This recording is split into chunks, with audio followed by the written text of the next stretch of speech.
خارجی کا نام ہر اس شخص پہ بولا جاتا ہے جو سیدنا علی رضی اللہ عنہ وارضا کے خلاف بغاوت کرنے والوں جیسے افعال اور اقوال اپنا لے، خروج کرے، بغاوت کرے، غداری و قتل و غری کا فتویٰ دے، یا یہ فعل کرے جس پر مسلمانوں کی جماعت کا اتفاق ہو چکا ہو، پورے مسلمان متفق ہو گئے ہو، اب ایسا کرنے والے کو خارجی کہا جائے گا۔ کہ خارجیوں کا سب سے پہلا شخص جس نے اس فتنے کی بنیاد رکھی وہ عبداللہ بن ذو الخویصرہ، جس کے ہاتھ میں حکومت ہو، جس کو اللہ نے ذمہ داری دی ہو، جس کے کندھوں پہ بوجھ ڈالا ہو امت اسلامیہ کا، حدود کا نفاذ، وہ چور کا ہاتھ کاٹنا، وہ زانی کو سنسار کرنا، وہ قاتل کو سزا دینا، جتنی بھی حدود کا معاملہ ہے اس کا مکمل تعلق حاکم وقت سے ہے۔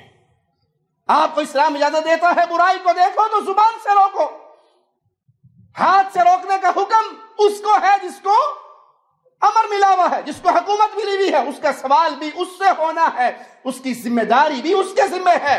یہ نہیں کہ چور چوری کر کے بھاگ رہا ہے تو جاؤ ہاتھ پکڑو اور اس کا گنڈا سا مار کے ہاتھ کاٹو۔ ان الحمد للہ نحمده ونصلي على رسوله الكريم اعوذ بالله من الشيطان الرجيم بسم الله الرحمن الرحيم قل هو الله احد الله الصمد لم يلد ولم يولد ولم يكن له كفوا احد۔ دین اسلام اللہ مالک کی طرف سے بھیجا جانے والا آخری دین ہے، یہ آخری شریعت ہے۔ امت محمدیہ آخری امت ہے، پیارے حبیب علیہ الصلاۃ والسلام کے بعد کوئی نبی نہیں، اور پیارے حبیب علیہ الصلاۃ والسلام کی امت کے بعد کوئی اور امت نہیں۔ یہ دین سورج کی طرح چمکتا ہوا دین ہے، اس کی راتیں اتنی ہی روشن ہیں جتنا اس کا دن روشن ہے۔ گمراہ وہی ہوگا جو اپنے لیے گمراہی کو پسند کر لے، وگرنہ پیارے حبیب محمد الرسول اللہ صلی اللہ علیہ وسلم اپنی امت کو ایک چمکتا ہوا دین دے کر گئے، روشنی کا مینارہ دین دے کر گئے، جس نے زندگی کے کسی پہلو کو پیاسا نہیں چھوڑا۔ پیارے حبیب علیہ الصلاۃ والسلام جو صاف اور ستھرا، جو پاکیزہ، طیب اور طاہر، سرچشمہ حیات کتاب الہی اور سنت محمد الرسول اللہ صلی اللہ علیہ وسلم کی صورت میں ہمیں دے کر گئے، خوش نصیب ہے وہ جو اپنا رشتہ اس سے جوڑے رکھے، بد نصیب ہے وہ جو اس پیارے چشمے سے دور ہو جائے اور ہلاکت اور بربادی کے راستے پہ چل پڑے۔ جو پیارے نبی صلی اللہ علیہ وسلم کی شریعت پہ رہے وہ اہل سنت ہے، وہ اہل الحدیث ہے، وہ پیارے نبی صلی اللہ علیہ وسلم کا وارث ہے، اور جو پیارے حبیب علیہ الصلاۃ والسلام کے راستے کو چھوڑ دے وہ اہل بدعت میں سے ہے، وہ گمراہوں میں سے ہے۔ مسلمانوں میں ایک گروہ جس کو خوارج کا گروہ کہا جاتا ہے، یہ انتہائی خطرناک، یہ فکر بھی گمراہ، اس راستے پہ چلنے والے بھی گمراہ، اور یہ وہ ہیں جو فتنوں کا شکار ہوئے۔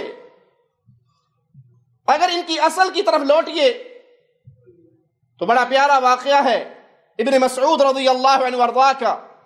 وہ کچھ لوگوں کو دیکھتے ہیں جنہوں نے پتھر اکٹھے کیے ہوئے اور اللہ کا ذکر کر رہے۔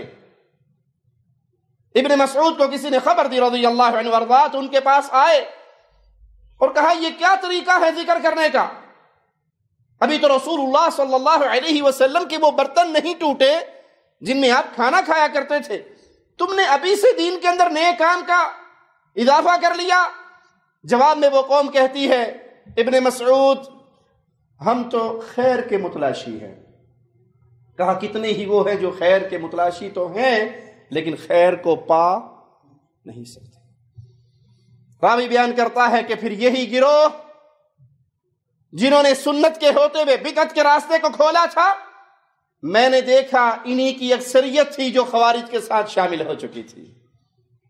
تو آئیے، خوارج کون ہیں، ان کے نظریات کیا ہیں، ان کے عقائد کیا ہیں، ان کو پہچانا کیسے جا سکتا ہے، اور پہچاننے کے بعد ان سے بچا کیسے جائے گا؟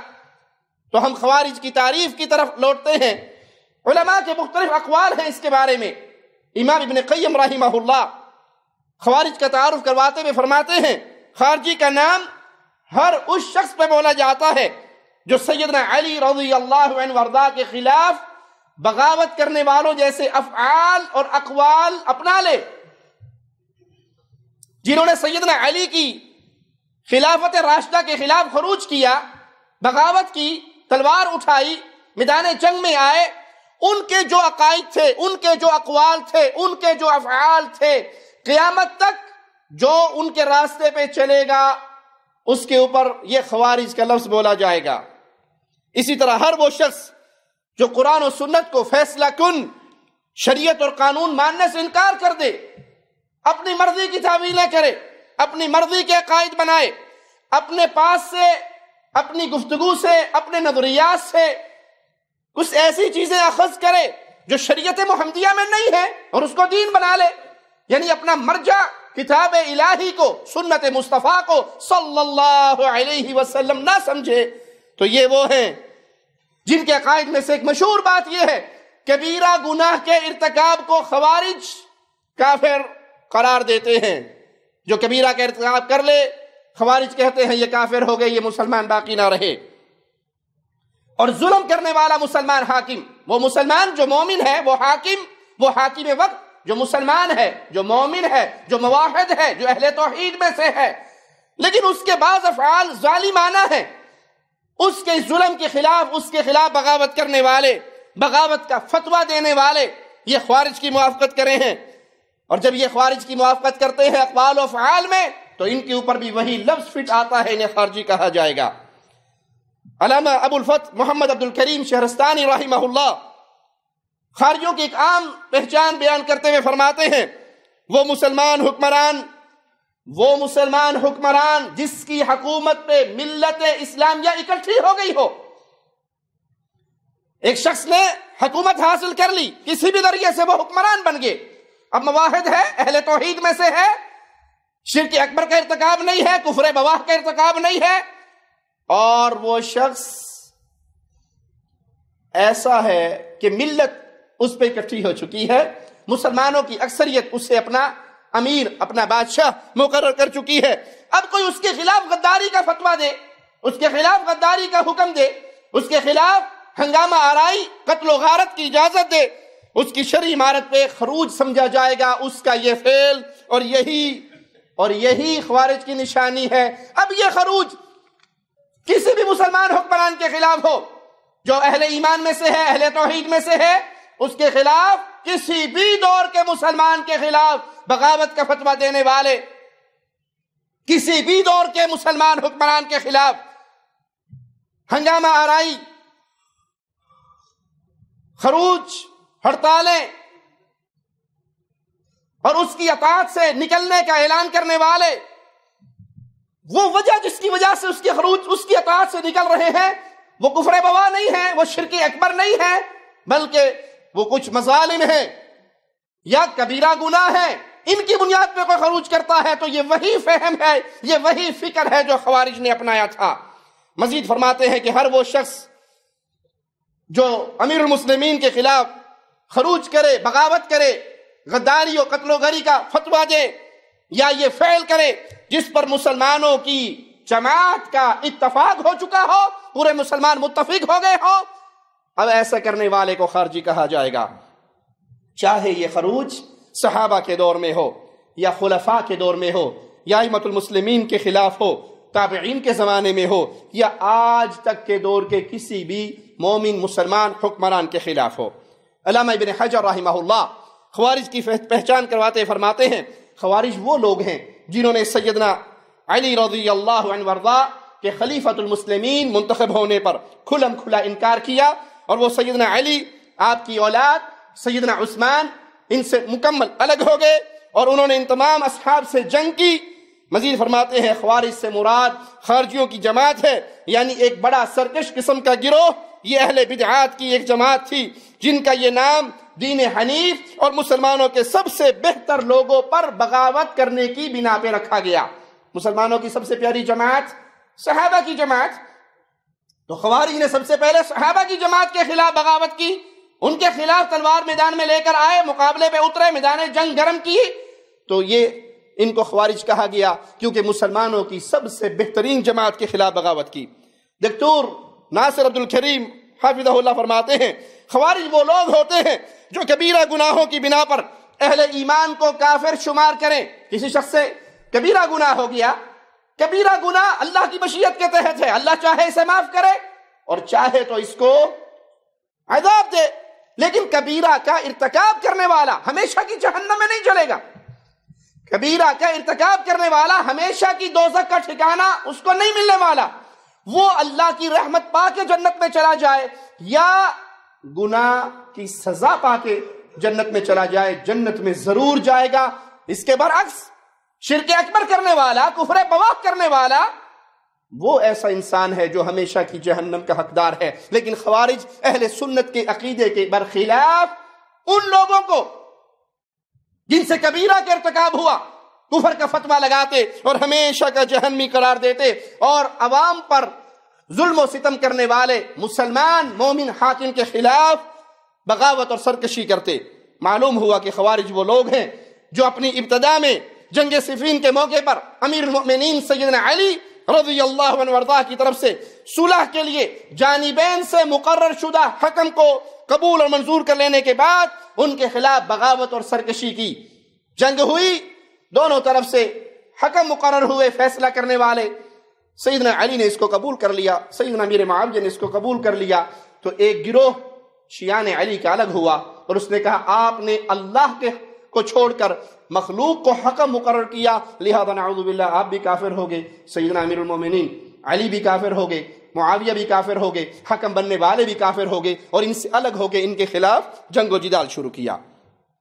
بعض علماء کی رائے یہ ہے کہ خارجیوں کی ابتدا دراصل رسول اللہ صلی اللہ علیہ وسلم کی زندگی میں ہی ہو گئی تھی، آپ کی حیات مبارکہ میں ہی یہ زہریلا بیج ظاہر ہو چکا تھا۔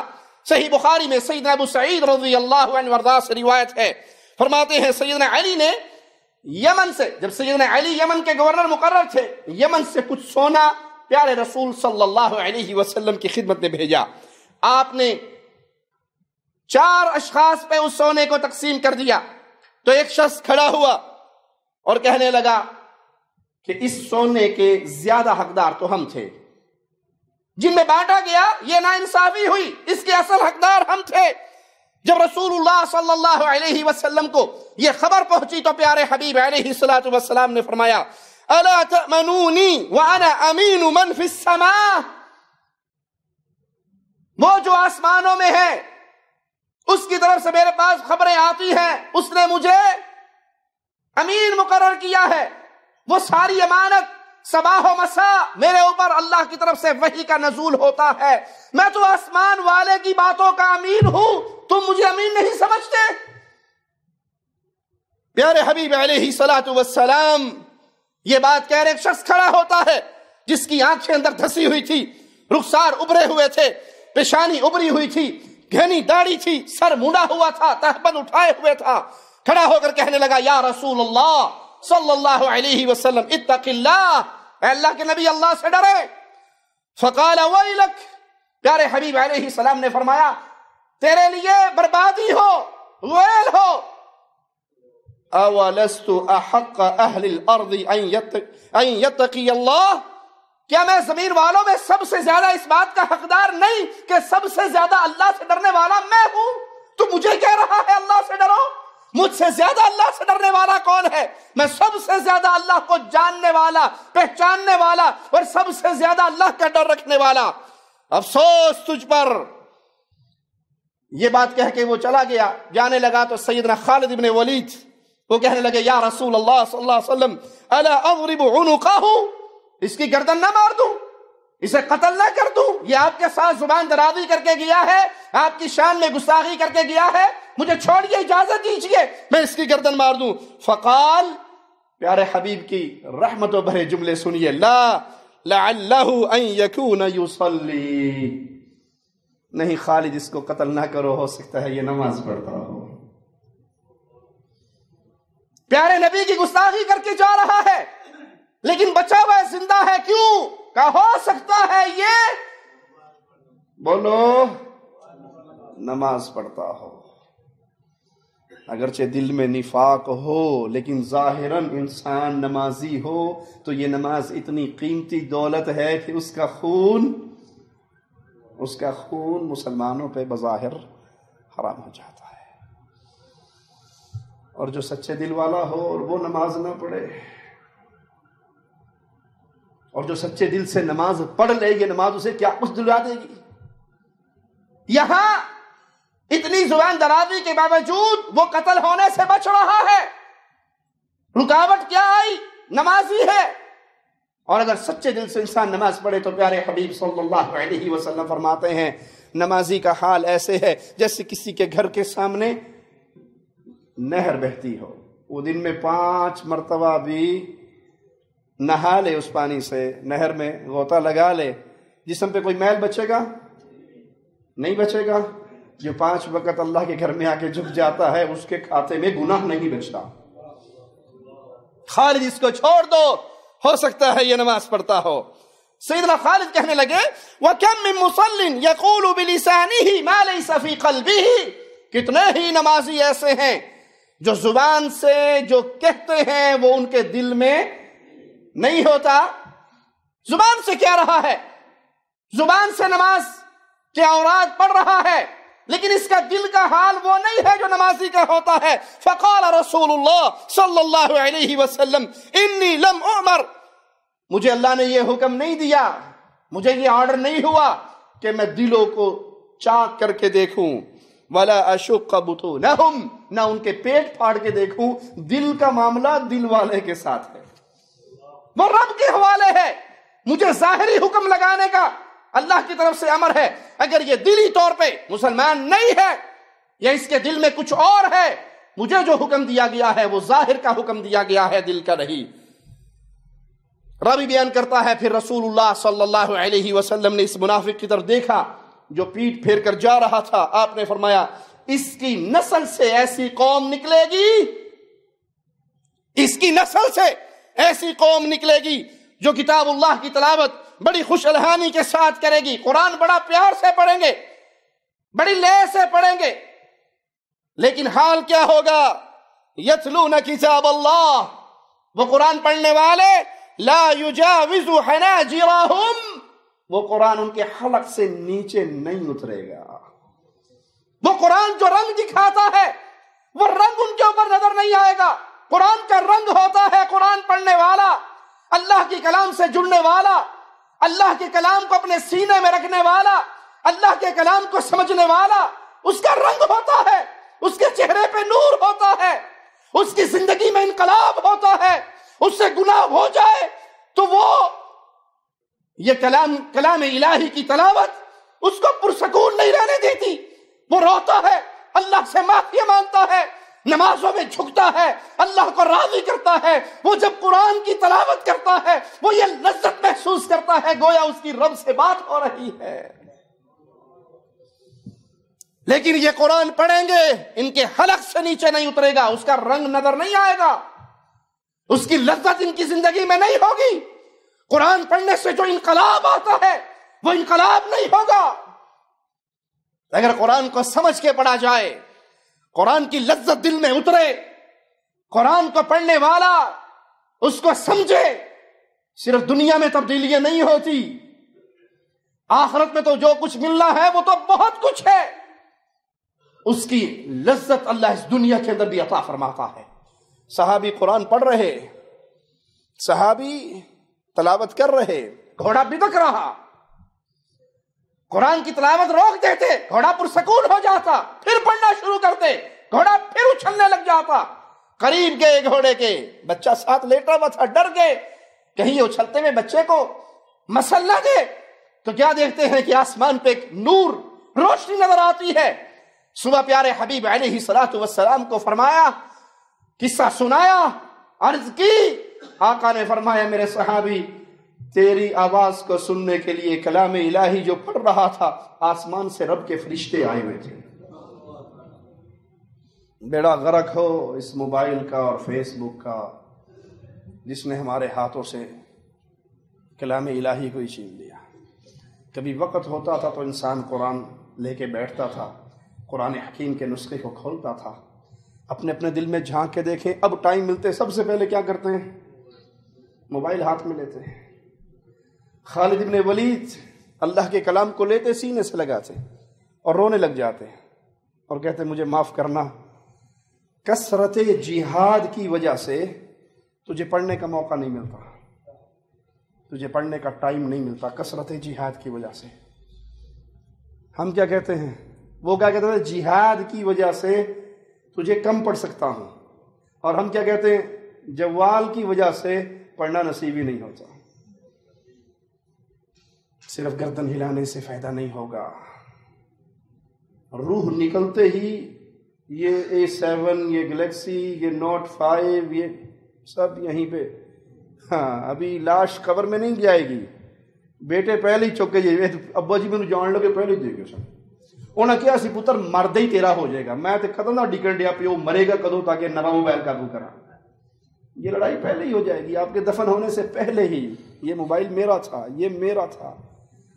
ایک چیز ہے جو ساتھ رہے گی، وہ کیا ہے؟ سورۃ ملک اس میت کی طرف آنے والے عذاب کے درمیان رکاوٹ بن جائے گی۔ یہ رات کو سونے سے پہلے مجھے پڑھا کرتا تھا۔ سوچئے پھر اپنے گریبان میں جھانک کے کتنے ہیں جو رات کو آخری میسج کر کے سوتے ہیں، صبح اٹھتے سب سے پہلے آنکھیں ملتے ہوئے موبائل میں دیکھیں، اچھا یہ دیکھے کیوں نہیں اس طرح؟ سوتے ہوئے بھی ہاتھ میں وہ، اٹھتے ہوئے بھی ہاتھ میں، نہ سوتے ہوئے زبان پہ اللہ کا ذکر اور نہ اٹھتے ہوئے اللہ کا ذکر۔ لیکن یہ کلام الہی کی تلاوت ہے جو حشر میں بھی آئے گی، اپنی چھاؤں میں چھپا لے گی۔ یہ کلام الہی اللہ کے سامنے کھڑے ہو کر حدیث کے لفظ ہے، جھگڑا کرے گا، اس وقت تک جھگڑا کرے گا جب تک اس پڑھنے والے کی سفارش کر کے اللہ سے اس کے گناہوں کو معاف کروا کے جنت نہ پہنچا دے۔ وہاں سفارش ہوگی فیس بک کی، واٹس ایپ کی، ٹویٹر کی، جی میل کی، ای میل کی، فی میل کی، کوئی ہوگی کچھ ہے؟ کچھ نہیں ہوگا۔ یہ کلام الہی، یہ اگر لذت سے پڑھا جائے، سمجھ کے پڑھا جائے تو اس کے بڑے عظیم مقام ہے۔ پیارے حبیب فرماتے ہیں کلام الہی کا ماہر قیامت کے دن کہا جائے گا جنتیوں میں، جنتی تو بنے گا ہی، انسانوں کو چھوڑ فرشتوں کے صف میں کھڑا ہو جا، انسانوں کو چھوڑ فرشتوں کے صف میں کھڑا ہو جا۔ لیکن یہ خوارج کا گروہ خوش الحانی سے قرآن حکیم کو پڑھیں گے، پیارے حبیب فرماتے ہیں ان کے حلق سے نیچے نہیں اترے گا۔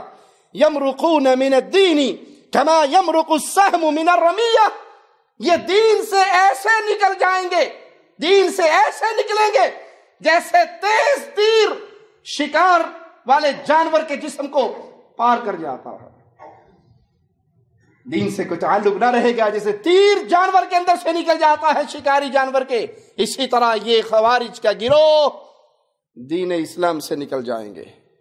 لئن ادرکتہم، اگر میں ان کو پالوں، میرے زمانے میں ان کا ظہور ہو، لأقتلنہم قتل ثمود، جیسے قوم سمود قتل ہوئی تھی میں ان کو ویسے قتل کروں گا۔ راوی کہتا ہے یقینی گمان ہے کہ رسول اللہ صلی اللہ علیہ وسلم نے یہ بھی فرمایا کہ اگر میں ان کا دور پالوں، میرے دور میں ان کا ظہور ہو جائے تو میں ان کو ایسے قتل کروں جیسے قوم سمود کی کا قتل ہوا۔ امام ابن جوزی رحمہ اللہ اس حدیث کی شرح میں لکھتے ہیں کہ خارجیوں کا سب سے پہلا شخص جس نے اس فتنے کی بنیاد رکھی وہ عبداللہ بن ذوالخویصرہ، یہ وہ شخص تھا۔ روایات میں جو اس کے الفاظ نقل ہوئے ہیں ان میں سے ایک جملہ یہ بھی ہے، اس نے کہا یا رسول اللہ صلی اللہ علیہ وسلم اعدل، اے اللہ کے نبی عدل کیجئے، آپ سونے کے بانٹنے میں عدل نہیں کر رہے، انصاف سے کام نہیں لے رہے، نعوذ باللہ ثم نعوذ باللہ، عدل کیجئے۔ تو پیارے حبیب علیہ الصلوۃ والسلام نے فرمایا ویلک، تیرے لیے ہلاکت ہو، ویل ہو، بربادی ہو، ومن یعدل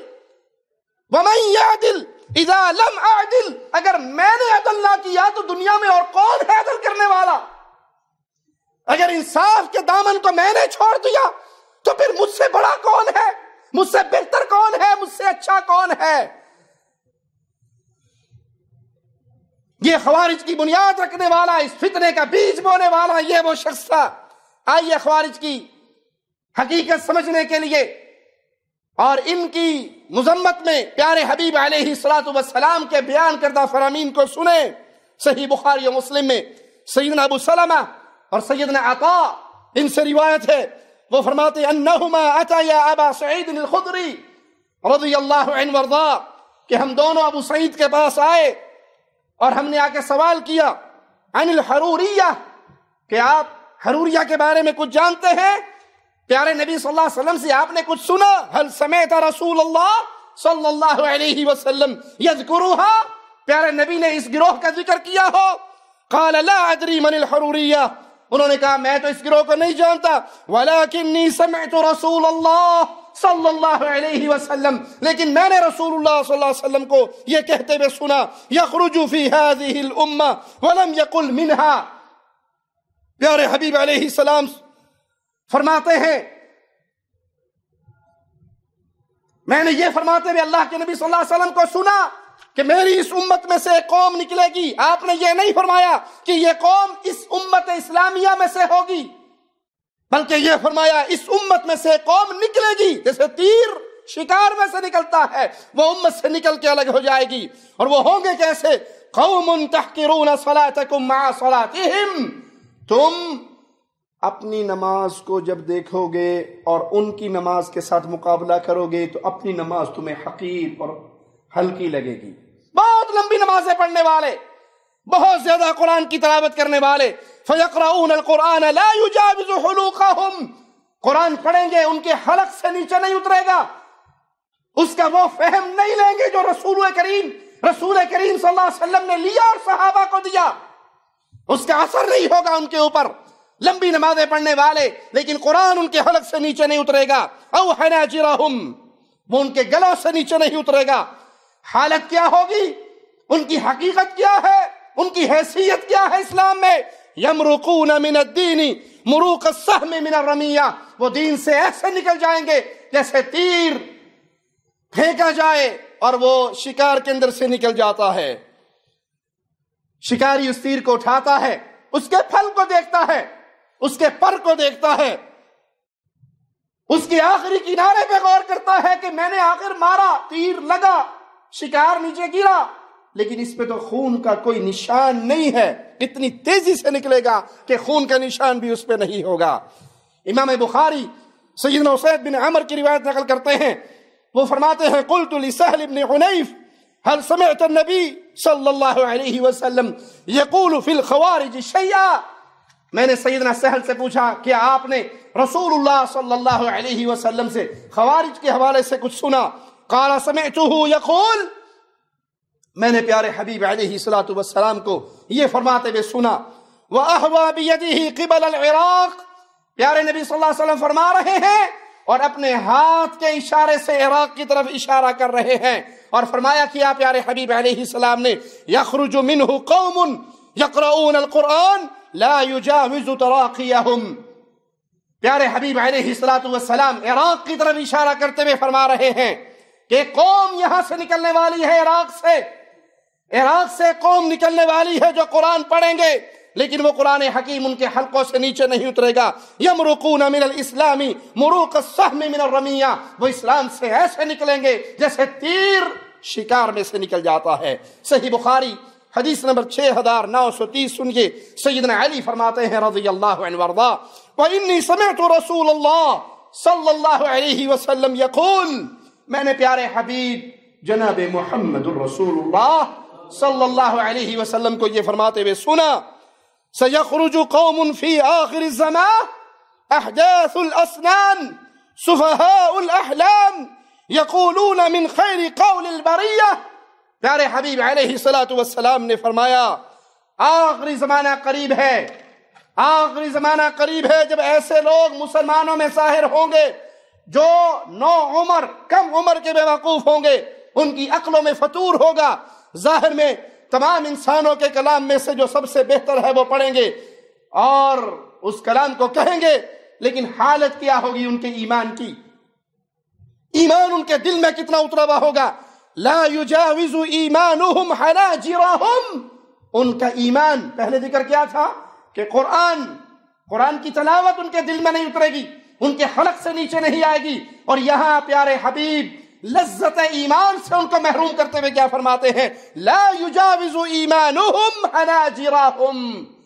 ان کا ایمان بھی ان کے حلق سے نیچے نہیں اترے گا.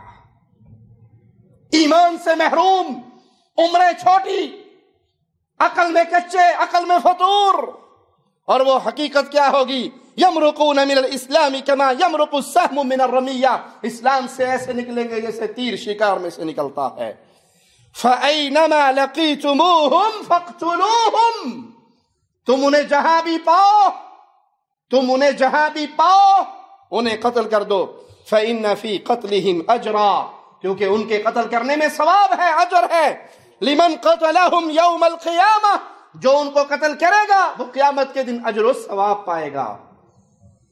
یہاں رک کے ایک بات کو پھر دوہرا دوں جس کو ہم بارہا بیان کرتے ہیں، اور خاص طور پہ فتنوں کے اس زمن میں اس بات کو اپنے پلے سے باندھنا انتہائی ضروری ہے کہ شریعت محمدیہ میں، احادیث مبارکہ میں، قرآن حکیم میں جہاں بھی حدود کے نفاذ کا ذکر آتا ہے تو وہاں اس کا خطاب کس سے ہوتا ہے؟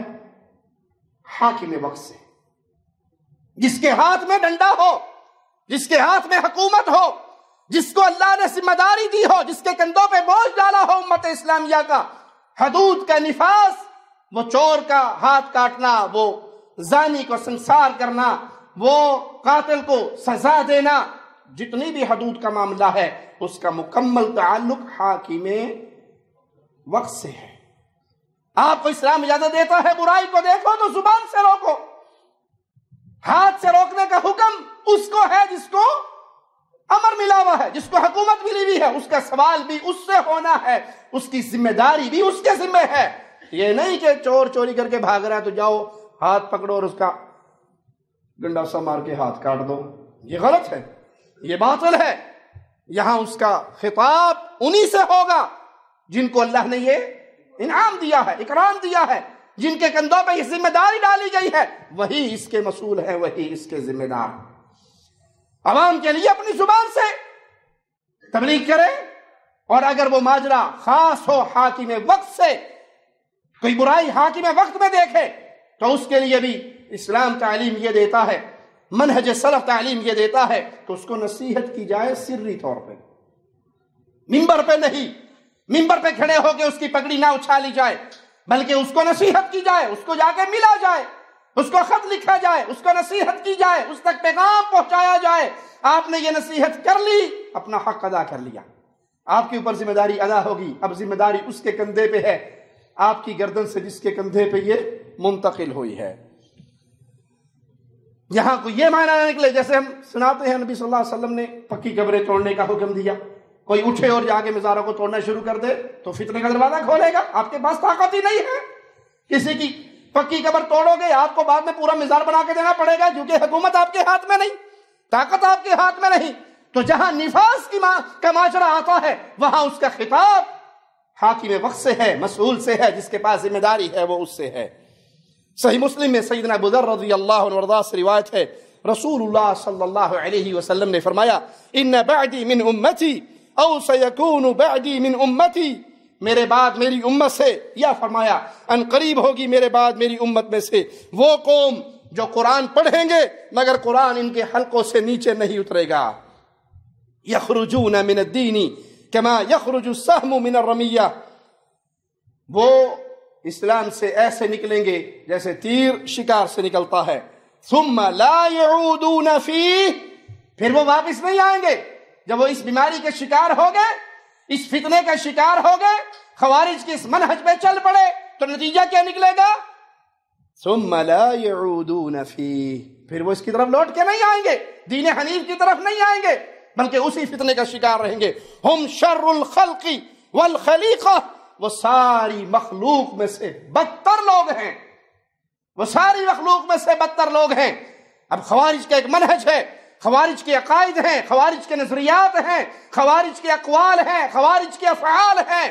جو ان کے نظریات کا حامل ہو، جو ان کی اقوال کے موافق ہو، جو ان کی باتوں کے پیچھے چلے، جو ان کے راستے پہ چلے، جو ان کے منہج کو اپنائے، جو ان کی عادات کو اپنائے، جو ان کے نظریات کو اپنائے، جو ان کی راہ کو اپنے لیے منتخب کرے، تو اس کے اوپر بھی وہی جملے فٹ آئیں گے جو اس دور کے خوارج پہ آئے تھے، جنہوں نے سیدنا علی رضی اللہ عنہ وارضاہ کے خلاف بغاوت کی۔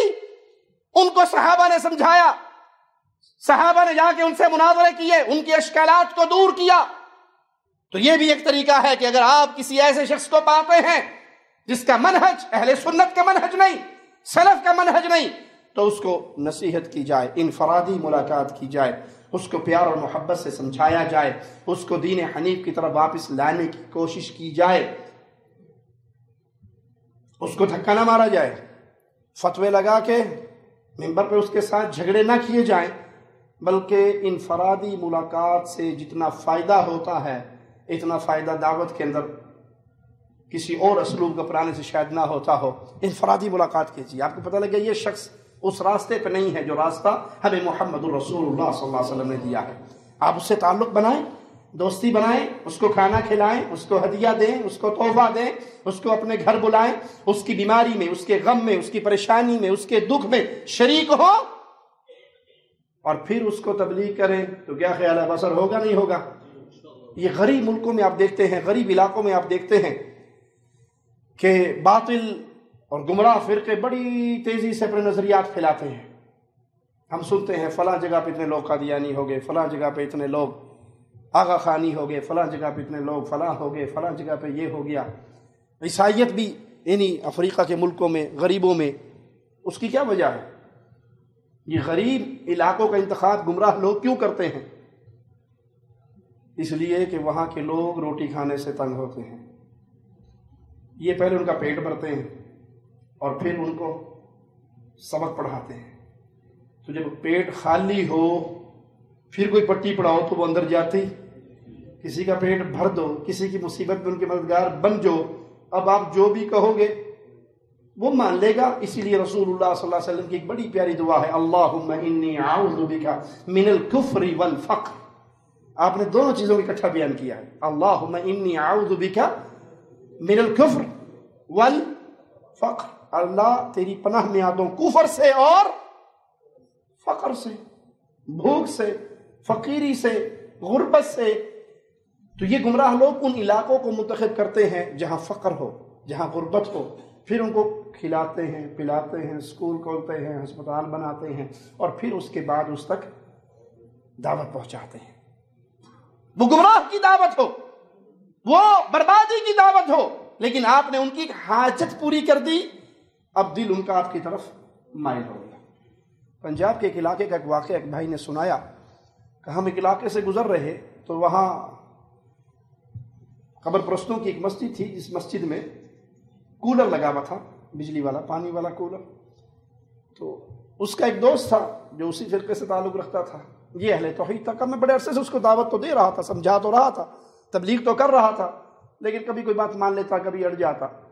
تو بازار میں گزر رہے، اللہ نے اس کو ہدایت دینی تھی تو اس کو پیاس لگی، اسے پتا تھا کہ اس مسجد میں کولر لگا ہوا ہے۔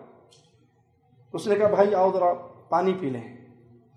اس نے کہا آپ کے کہنے پہ میں چل تو پڑتا ہوں، لیکن مجھے پتا ہے کہ مسجد میں ایک بابا جی بیٹھتے ہیں، بزرگ آدمی تھے اور بڑے غصے والے، اور وہ کسی بے نمازی کو، یعنی جو نماز کے وقت میں مسجد میں نہیں آیا ہوا، اس کو نماز کے علاوہ اگر داخل ہو کے پانی پینے کی کوشش کرے تو بڑی سختی سے پیش آتے ہیں۔ اس نے کہا نہیں، پانی لگا ہوا ہے، بٹن دبانا ہے، پانی پی لینا ہے، کسی کے باپ کا پانی نہیں ہے، مسجد کا پانی ہے، کنویں کا پانی ہے، پیسے بھی نہیں لگنے، ایسی کوئی بات نہیں۔ کہا چلو ٹھیک ہے۔ تو وہ جو ہی بیچارہ گلاس لے کے کولر کی طرف متوجہ ہوا تو بابا جی سوٹا لے کے اس کی طرف متوجہ ہوئے۔ نماز پڑھنے آتا نہیں ہے، پانی پینے اندر آتے، نکل جاؤ، یہ کولر صرف نمازیوں کے لیے ہے، بے نمازی کے لیے پانی نہیں۔ انہوں نے کہا بابا جی تو نماز کا ٹائم ہی نہیں ہے، ہمیں تو گرمی لگ رہی ہے، گزر رہے ہیں، پانی پی دیجیے۔ کہا گلاس بھرا تو ڈنڈا تیرے سر پہ ماروں گا، بھاگ جائے یہاں سے۔ وہ بیچارہ سر بچاتے ہوئے بغیر پانی پیے باہر نکلا۔ کچھ فاصلے پہ گیا تو آگے اہل توحید کی مسجد تھی، اس نے کہا آؤ یہاں پانی پیتے ہیں۔ تو اس سیلفی ساتھی کو پتا تھا کہ یہاں ایک چھوٹی سی لائبریری بھی ہے مسجد کے اندر، اور ایک صاحب اس لائبریری پہ مقرر بھی ہیں جو آئے گئے کو پانی بھی پلاتے ہیں، کوئی کتاب، کوئی ہدیہ، کوئی تحفہ تحائف بھی دیتے ہیں، کوئی دین کی بات بھی بتاتے ہیں۔ وہ جو ہی جا کر وہاں مسجد میں بیٹھے تو اس نے کہا جناب پانی پلائیں گے؟ کہا سر آپ پانی کہتے ہیں، میں آپ کو شکنجی پلاتا ہوں۔ انہیں چینی ڈالی، تھوڑی سی ایک نیمبو نچوڑا، شکنجی پلا دی اسے۔ بڑا خوش ہوا کہ وہ ہماری اپنی تھی اور بابے نے ڈانگا مار کے کاٹ دیتی ہیں۔ تو یہی اسی انہوں کہنے گستاخ نے، وابی نے، بڑے سکھے نے، روکھے نے، اور اس نے مجھے شربت پلا دیا۔ اب اس نے ساتھ اسے ایک کتاب دے دی، محمدی نماز۔ تو وہ شخص کہتا ہے کہ اس نے کتاب لینے کے بعد کہا کہ میں اس کو پڑھوں گا نہیں، پڑھوں گا بعد میں، ابھی نہیں پڑھوں گا، لیکن تجھے میں بتا پہلے رہا ہوں کہ آج سے میں بھی تمہارے ساتھ ہوں۔ کس چیز نے بدل دیا اس کو؟ اچھی اخلاق نے۔ ایک شخص آیا تھا نا کفار میں سے، پیارے نبی صلی اللہ علیہ وسلم کو دیکھا، دیکھتے کہنے لگا کہ یہ چہرہ جھوٹا ہو ہی نہیں سکتا۔ پیارے نبی صلی اللہ علیہ وسلم کے اخلاق سے ہی لوگ اتنے متاثر ہوتے تھے۔ اور یہاں پہ درس بھی ہے ان بھائیوں کے لیے جن کی جیبوں میں 4 پیسے ہیں کہ وہ دین کو نشر کرنے لگے، تو جس تک آواز پہنچا رہے ہو اس تک پہلے اگر وہ بھوکا ہے تو روٹی پہنچا دے۔ پیارے نبی صلی اللہ علیہ وسلم نے مدینے میں آتے ہی کیا آواز لگائی تھی؟ بھوکے کو کھانا کھلاؤ، سلام کو عام کرو، جب لوگ سو جائیں تو پھر سجدے میں گر جاؤ، اللہ کو مناؤ۔ قیامت کے دن جب پریشانیوں سے ہر بندہ گھرا ہوا ہوگا، یہ کام کرنے والا سکون سے جنت میں جائے گا۔ سب سے پہلی بات، بھوکے کو کھانا کھلاؤ۔ آج کھانا کس کو کھلایا جاتا ہے؟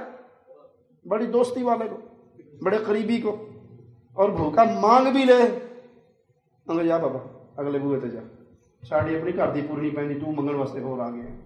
اور یہ نہیں سمجھتا کہ جس کنویں سے پانی نکالا جائے اسی میں اور آتا ہے، جس کنویں سے پانی نہ نکالا جائے تو پانی پڑا پڑا بدبودار ہو جاتا ہے اور نہیں آتا، اور اسی کنویں میں آتا ہے جس میں سے ایک ڈول نکال لیا جائے۔ ارے بھائی تو دے گا، ہو سکتا ہے تیرا دینا تیری غربت کی دوری کا ذریعہ بن جائے۔ بھوکے کو کھانا کھلائیے، اور اگر وہ باطل عقیدے پہ ہے، باطل نظریات پہ ہے، تو پھر تو اور لازم ہے کہ اس سے اچھا تعلق بنائیں، اس کی حاجت پوری کریں۔ اس کے گھر میں کوئی بیمار ہے تو اس کو دوا لا کے دیں، جتنی آپ کی طاقت ہے، اپنی استطاعت کے مطابق، اپنی استطاعت کے مطابق۔ وہ امام کا بڑا پیارا واقعہ آتا ہے کہ ان کا ایک شاگرد تھا، اور وہ بڑی شد و مت کے ساتھ اپنے استاد کو دعوت دے، استاد جی کبھی ہماری دعوت بھی قبول کرو، جو نمک روٹی ہوگی گھر میں وہ کھا لیں گی، کوئی اسپیشل دعوت تو کرنے نہیں لگا آپ کی، لیکن آپ کا میرے گھر میں آنا ہی میرے لیے بڑا باعث برکت، باعث عزت ہوگا کہ آپ میرے گھر تشریف لائیں، لیکن جو نمک روٹی ہوگی وہی کھائیں گے، جو نمک بار بار جب دعوت دیتا یہ جملہ ساتھ ضرور کہتا کہ جو نمک روٹی ہوگی وہی کھائیں گے، آپ ضرور تشریف تو لاؤ، کبھی غریبوں کی بھی قبول کر لو۔ استاد جی کہتے ہیں ایک دن میں نے دل میں آیا کہ چل، بڑے عرصے سے بیچارہ دعوت دیتے، مان ہی لوں، مان لی، چل پڑا میں۔ دسترخوان لگ گیا، ایک پلیٹ میں روٹی لے آیا، کٹوری میں نمک لے آیا۔ میں دیکھ کے وہ جملہ یاد کرتا ہوں کہ اس نے بار بار کہا جو نمک روٹی ہوگی وہی کھائیں گے، جو نمک روٹی ہوگی وہی کھائیں گے۔ اللہ نمک روٹی آ گئی، کھاؤ۔ تھوڑی سی دیر گزری، استاد کہتے ہیں میں نے بھی لقمہ نہیں توڑا، دروازہ بجا، ٹھک ٹھک ٹھک، اللہ کے نام پہ، پہلی نمک روٹی پڑی ہے۔ ادھر سے فقیر کہتا ہے اللہ کے نام پہ، اس نے کہا بڑی مشکل سے استاد کو منا کے لایا تھا، ایک روٹی تھوڑا سا نمک، فقیر بھی آ گیا، اسے کہتا چلا جا تیری ٹانگیں توڑ دوں گا۔